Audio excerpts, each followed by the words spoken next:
Hey guys, this is Andrew, or the Tech Titan, and today we're going to be doing a review of the Logitech MX Master, so let's get right into it. Well, when you put this mouse into the big picture, it's the perfect mouse with one big drawback, but we'll get into that later in the video. Let's start with the amazing outside looks of the MX Master. On the right side, you will find a horizontal scroll wheel for scrolling horizontally, and you will find a forward and back button, mainly for web browsing, but can be used for other purposes. And at the bottom side, you will find a programmable button that I use for making web pages bigger and smaller so that it's easier to browse, because I do a lot of that. And I love this button because it is programmable and is super ergonomic, and it's just out of the way so you don't accidentally hit it if you don't want to, but it's not so far that I have to force myself to use it. It's just very natural. Next up is the left side of the mouse, and then it's just your basic pinky rest, and that's all. Next up is the top of the mouse, and you will find the left and right click buttons, and you also have a smart adaptive scroll wheel. And what this does is when you're scrolling slowly, it makes it clicky, and then when you scroll faster, it goes into a free flow so that it's easier to scroll. Then right below the scroll wheel, you have a button which can change it to free flow mode automatically. And if you press it again, it goes back to the adaptive scroll wheel. Next up is the bottom of the mouse, and first you will find the micro USB that you can use for charging that comes with it, and it can also be used while charging, so that's a pretty good feature. I think that's a pretty big standard for a mouse at this price point.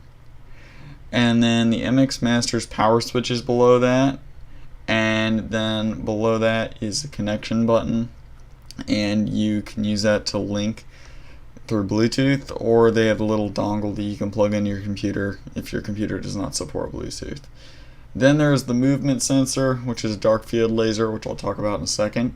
And then there's a button that has 1, 2, 3 above it, and this button is so you can change profiles on the mouse, and that basically means that you can connect it up to 3 computers and they'll be completely separate, and all you have to do is press the button on the mouse and use that computer. And I think this is one of the best features on the mouse just because it makes it so ergonomic and flexible for any type of work-home relationship in that space. And on top of all this stuff, it also has the dark field laser, which means the MX Master can even be used on glass, and you don't really have to worry about it not tracking well, and I just find it really smooth.